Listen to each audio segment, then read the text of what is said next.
ꯃꯌꯥꯝꯗꯣ ꯖꯤ ꯑꯩ ꯀꯩꯅꯣ ꯆꯠꯀꯦ ꯇꯧꯔꯤꯕ ꯑꯩꯈꯣꯏ ꯕꯕꯥꯒꯤ ꯗꯦꯠ ꯁꯥꯔꯇꯤꯐꯤꯀꯦꯠ ꯂꯧꯊꯣꯛꯄꯒꯤ ꯑꯦꯟꯑꯦꯝꯒꯤ ꯁꯥꯏꯟ ꯃꯊꯧ ꯇꯥꯏ ꯑꯗꯨꯒꯤ ꯂꯧ ꯆꯠꯀꯦ ꯇꯧꯔꯤ ꯈꯨꯜꯂꯛꯇ ꯂꯥꯛꯏꯅꯦꯕꯀꯣ ꯑꯗꯨꯒꯤ ꯍꯧꯖꯤꯛ ꯆꯠꯀꯦ ꯇꯧꯔꯤ ꯑꯩꯒ ꯀꯀꯥ ꯑꯃꯒ ꯑꯗꯣ ꯍꯧꯖꯤꯛ ꯂꯣꯏꯁꯟꯕ ꯂꯣꯏꯔꯦ ꯑꯗꯨꯒ ꯑꯩꯅ ꯑꯦꯟꯑꯦꯝ ꯁꯥꯏꯟ ꯂꯧ ꯆꯠꯄꯒꯤ ꯈꯨꯜꯂꯛꯇ ꯆꯠꯇꯣꯏꯁꯤꯅ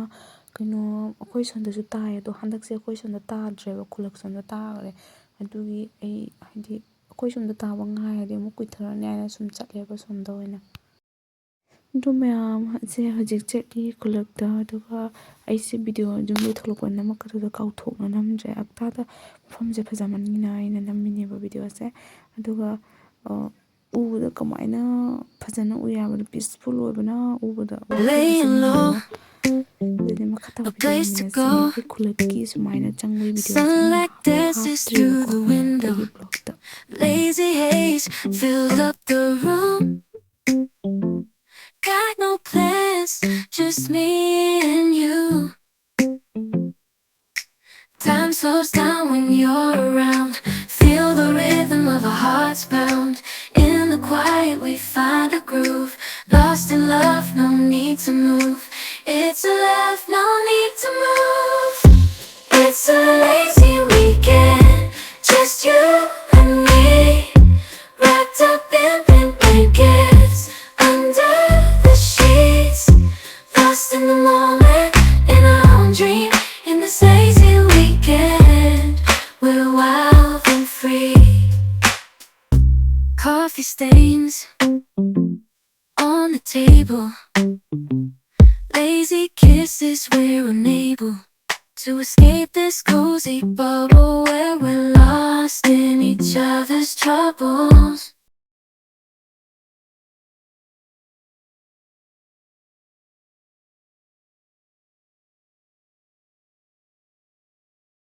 ꯑꯗꯨꯒ ꯌꯧꯔꯦ ꯍꯧꯖꯤꯛꯁꯦ ꯑꯩꯈꯣꯏꯀꯣ ꯍꯧꯖꯤꯛꯀꯤ ꯃꯥꯒꯤ ꯇꯥꯔꯤꯕ ꯁ꯭ꯀꯨꯜꯗ ꯇꯥꯔꯤꯕ It's a lazy weekend, just you and me. Wrapped up in pink blankets, under the sheets. Lost in the moment, in our own dream. In this lazy weekend, we're wild and free.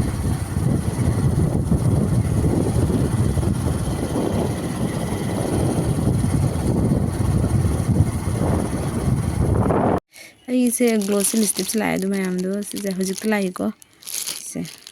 ꯑꯩ ꯊꯥꯔꯒ ꯎꯍꯜꯂꯛꯀꯦ ꯀꯃꯥꯏꯅ ꯇꯧꯋꯦ ꯍꯥꯏꯗꯣ ꯃꯌꯥꯝꯗꯣ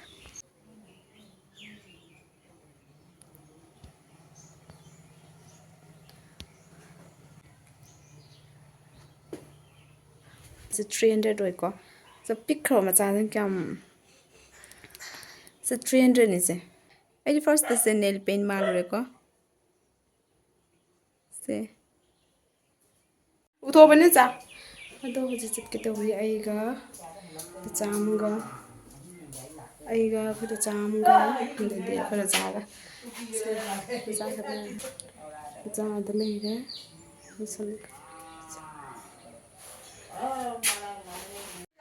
ꯑꯁꯤ ꯀꯨꯔꯇꯥꯁꯦ ꯑꯩꯉꯣꯟꯗ ꯀꯩꯅꯣ ꯇꯧꯋꯦꯕꯀꯣ ꯑꯗꯨꯒꯤ ꯑꯁꯤ ꯁꯦꯠꯂ ꯆꯠꯂꯦ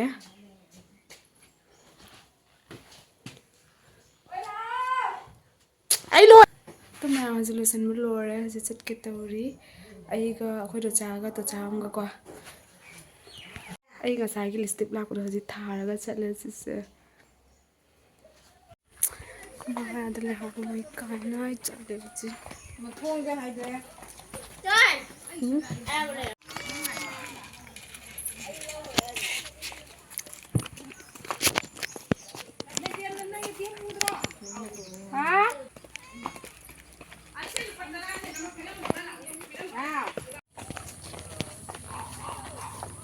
ꯑꯩꯅ ꯐꯪꯅꯤꯡꯕꯅꯅꯦ ꯂꯤꯞꯁꯇꯤꯛ 2 ꯂꯩꯔꯤ ꯆꯥꯝ 10 ꯑꯗꯒꯤ ꯑꯃꯅ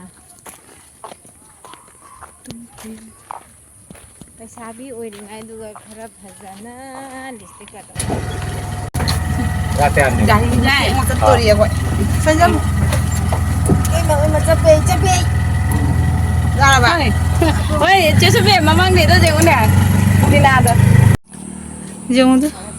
ꯍꯥꯟꯅ ꯁꯤꯁꯦ ꯆꯤꯡ ꯅꯠꯇ ꯑꯣꯏꯔꯝꯃꯤꯅꯤ ꯁꯤ ꯖꯒꯥꯒꯁꯦ ꯍꯧꯖꯤꯛꯁꯤꯒ ꯍꯣꯁꯄꯤꯇꯥꯜ ꯑꯅꯧꯕ ꯑꯃ ꯁꯥꯒꯠꯂꯦ ꯑꯩꯈꯣꯏꯅ ꯁ꯭ꯀꯨꯜ ꯇꯝꯃꯤꯉꯩ ꯃꯇꯝꯗ ꯁꯤꯁꯦ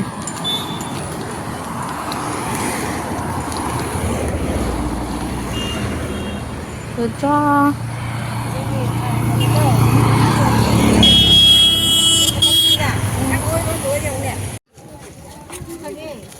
ꯕꯖꯥꯔꯁꯦ ꯎꯜꯇꯥ ꯁꯥꯏꯗꯇ ꯂꯩꯔꯝꯃꯦ ꯑꯩꯈꯣꯏ ꯂꯩꯕ ꯆꯪꯉꯛꯄ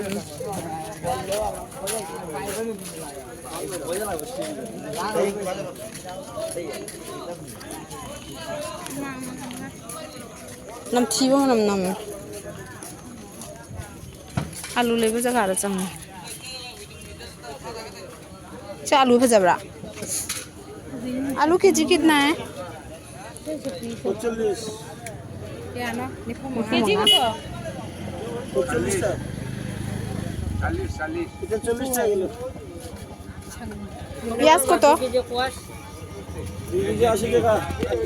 आलू दे केजी दे क्या है बा 40 तो मैं मुझे से इचम दखले जे चाक लोरमे अखोय माना को हाइदि खरा ngana थोंदो लोरम पुंग तरुक किदो मा चाक लोरमे अदुगा थरोय थोंगमि अदुगा हिनि नाव लाइक ताई कन माय एग्जाम अदुगा हजे अखोय माना थरोय थोंगदो मैम दो लके को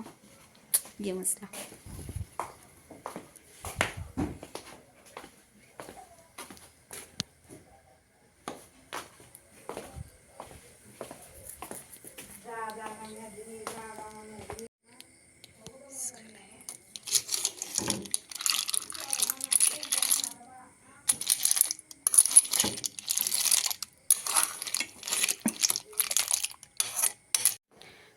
हजिक ngale chak chari ngang sing like pablo ga ngang sing like panari ko dugi ngahak lairisi ato akhoi da background ngang se akhoi da chani namu cha da ngang ni ba school dagi pura loina irakta wagi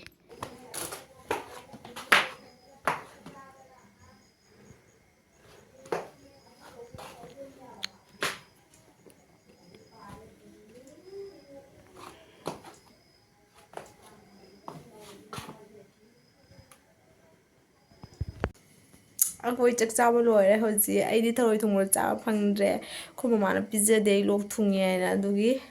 वनाव तइजे हेपर आई से ngabong ni ilise ngabong sunate ai se kaino ni ka ha kaino ni bai na ilise अखोई blanket की kaino do cover do ni bai ilise na asi am lumi am soft foi se ꯑꯩꯒꯤ ꯉꯕꯣꯡ ꯈꯨꯏꯟꯁꯤ ꯌꯦꯡꯉꯨꯗꯣ ꯃꯌꯥꯝ ꯀꯔꯤ ꯈꯨꯏꯟꯅꯣꯁꯦ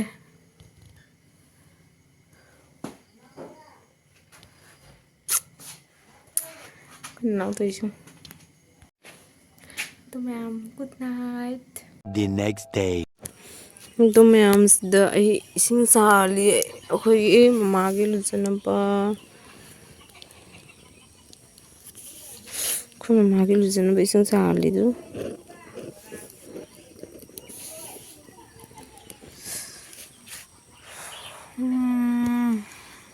ꯐꯗꯤꯒꯣꯝ ꯍꯨꯜꯂꯤꯗꯨ ꯑꯩꯈꯣꯏꯒꯤ ꯑꯥꯗ ꯀꯨꯞꯁꯟꯅ ꯊꯝꯃꯤꯁꯦ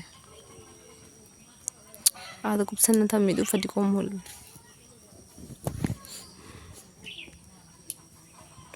white तैनबन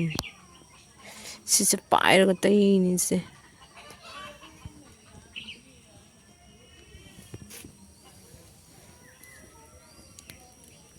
से ममागी चालो लिसिगा नैरनी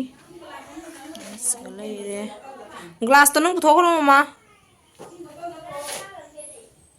अदुगा सिगा अखोय ममा मपाना चा थक्नारी नुसा जाय जायना मोय ममानबीसिंग अखोय ममा द चाय अखोय ममागी फ्रेंड्स सिंगा को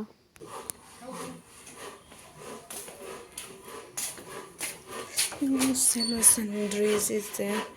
तुम होगलपगी सितनी बतुप चलमी से ते अमत लोय सनड्री फीग्रा से सुगतब लय इमा मीटिंग चिलमदाय खता खाव मैन दु पिहलुबा तइसों तो चागी फुरिचिगा माना तइसों अदुगा द चागैगा चक चारिङैदा नुपा कन कन कौपा मादी पसे पार्सल से पुरगा लाई जानी अदुगा अखोय पार्सल सेना अखोय जौना हैदराबाद तगी तोपनेबा फिल्टर ओइना लेरमे आइदी आइगी करी करी फिरोन ओइ माने खलोरे अदो असे हांगदोगा येंबरदी फिल्टर ओइना लेरमे वारेनी अदुदी थमोइसे कायरे अदु आइगी कइनो सिबो Oh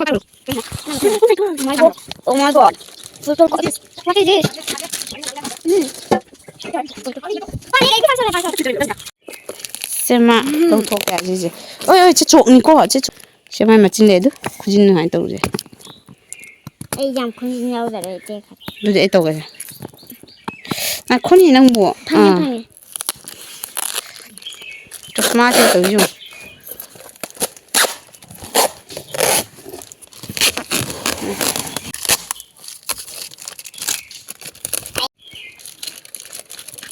ꯆꯁꯃꯥꯗꯨꯗꯤ ꯐꯖꯅ ꯎꯞꯄꯨꯗꯅ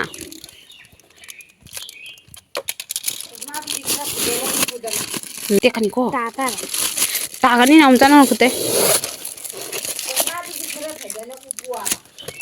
ꯅꯈꯣꯠ चलो तो जा खुतो नहीं से तो जा नहीं से खुलो इसको खुलो ना अरे हो जाएगा अꯉꯥꯡ ꯄꯦꯟꯗꯕ ꯖꯥꯠꯅꯤꯅꯦ ꯃꯣꯏ ꯇ ꯄꯥꯝꯃꯦ ꯇꯧꯗ꯭ꯔꯤꯐꯥꯎ ꯍꯦꯛꯇ ꯆꯣꯛꯒꯦ ꯀꯁꯤ ꯀꯃꯥꯏ ꯄꯥꯡꯒꯦ ꯍꯥ ꯃꯔꯤ ꯇꯟꯗꯨ इरेदु कना ये भी दे मेरा है चलो लेके चले जाओ कोई माथावी ना जी खिंदोइना खिलोइना बिदे मी थांगवाना सी ꯑꯗꯣ ꯃꯌꯥꯝ ꯍꯧꯖꯤꯛꯁꯦ ꯑꯩꯅ ꯅꯅꯥꯎꯒꯤ ꯀꯥꯏꯕꯤꯌꯨ ꯑꯩꯈꯣꯏ ꯅꯅꯥꯎꯁꯦ ꯑꯦꯛꯖꯥꯝ ꯆꯠꯂꯨꯕꯒꯤ ꯅꯨꯡꯊꯤꯟꯗ ꯀꯥꯏꯕ ꯉꯝꯗꯦꯕꯀꯣ ꯑꯗꯨꯒꯤ ꯑꯩꯅ ꯍꯧꯖꯤꯛ ꯀꯥꯏꯕꯤꯕ ꯊꯕꯛ ꯂꯣꯏꯁꯟꯕ ꯂꯣꯏꯔꯒ ꯃꯃꯥꯁꯨ ꯂꯩꯇꯦ ꯉꯁꯤꯗꯤ ꯑꯩꯈꯣꯏ ꯃꯃꯥ ꯃꯣꯏꯒꯤ ꯏꯆꯦꯁꯤꯒꯤ ꯃꯣꯏ ꯃꯤꯇꯤꯡ ꯆꯠꯈꯤꯕꯀꯣ ꯍꯧꯖꯤꯛꯇ ꯍꯜꯂꯛꯑꯦ ꯑꯩꯅ ꯃꯣꯏ ꯆꯥ ꯂꯣꯟꯅꯕ ꯑꯩꯅ ꯁꯪꯒꯣꯝ ꯇꯛꯀꯦ ꯇꯧꯕ ꯁꯪꯒꯣꯝ ꯏꯃꯥ ꯆꯧꯔꯛꯅ ꯂꯩꯔꯝꯃꯦ ꯒꯥꯔꯤꯗꯤ ꯀꯨꯝꯊꯅ ꯑꯆꯥꯄꯣꯠ ꯂꯩꯔꯛꯄ꯭ꯔꯥꯁꯨ ꯈꯪꯗꯦ ꯑꯆꯥꯄꯣꯠ ꯂꯩꯔꯝꯃꯗꯤ ꯐꯅꯤꯕꯣ ꯑꯩꯈꯣꯏ ꯊꯧ ꯂꯩꯇ꯭ꯔꯦ ꯐꯝ ꯂꯩꯔꯦ ꯅꯪ ꯂꯤꯁꯇꯤꯞ ꯊꯥꯗ꯭ꯔꯕꯣ ꯉꯁꯤ ꯃꯥ ꯇꯟꯊꯔꯦ इसके मयाम ले तन्मन निदर थादरे ꯁꯦ ꯑꯩꯈꯣꯏꯁꯦ ꯂꯤꯁꯇꯤꯞ ꯊꯥꯗꯣ ꯅꯦꯜ ꯄꯥꯂꯤꯁꯇꯤ ꯊꯥꯗꯣꯛ ꯂꯣꯏꯊꯣꯛꯑꯦ ꯑꯗꯨ ꯀꯩꯅꯣꯝ ꯂꯩꯔꯦ ꯑꯩꯈꯣꯏ ꯃꯃꯥ ꯀꯩ ꯂꯩꯔꯒꯦ ꯑꯩꯅ ꯆꯥꯕ ꯇꯥꯕꯁꯦ ꯑꯩꯅ ꯆꯥꯕ ꯇꯥꯕꯁꯦ ꯃꯥ ꯅꯪ ꯗ꯭ꯔꯦꯁ ꯇꯧꯍꯜꯂꯁꯦ ꯃꯥ ꯈꯨꯇꯣꯟ ꯂꯩꯕꯤꯒꯦ ꯅꯪꯒꯤꯗꯣ ꯀꯣꯟꯅ ꯃꯥ ꯁꯤꯡꯒ꯭ꯔꯥ ꯆꯥꯗ꯭ꯔꯣ ꯑꯉꯥꯡ ꯁꯤꯡꯒ꯭ꯔꯥ ꯆꯥꯗꯦ ꯐꯣꯟ ꯂꯧꯈꯠꯂꯤꯅꯤ कहीं नहीं गबोंगे बोलो सलम दान ताऊ इसे ꯑꯩ ꯊꯕꯛ ꯁꯨꯗ꯭ꯔꯤꯌꯦ ꯅꯣꯏ ꯃꯥꯏ ꯄꯤꯗ꯭ꯔꯕ गबोंगे बोलो सलम दान मिनिट तारा से इंग न लोया मनी ꯏꯃꯥꯅꯁꯦ ꯂꯩꯔ ꯄꯨꯔꯦ ꯁꯤꯡꯒ꯭ꯔꯥ ꯑꯩꯈꯣꯏꯅ ꯁꯤꯡꯒ꯭ꯔꯥꯁꯤꯕꯨꯅꯦ ꯑꯩꯈꯣꯏꯅ ꯄꯤꯉꯩ ꯃꯇꯝꯗꯗꯤ ꯈꯔ ꯆꯥꯎꯔꯝꯃꯦ ꯍꯧꯖꯤꯛꯇꯤ ꯄꯤꯁꯛ ꯄꯤꯛꯈ꯭ꯔꯦ ꯑꯗꯨꯝ मनन चारो यार वा अमा खानी का गुरो बा चलना तो ꯅꯤꯅꯦꯅ ꯑꯃꯨꯛ ꯑꯆꯥꯄꯣꯠ नहीं ꯄꯤꯔꯛꯑꯦ हो भैया ꯑꯩꯈꯣई ꯆꯥꯅꯕ माई का माई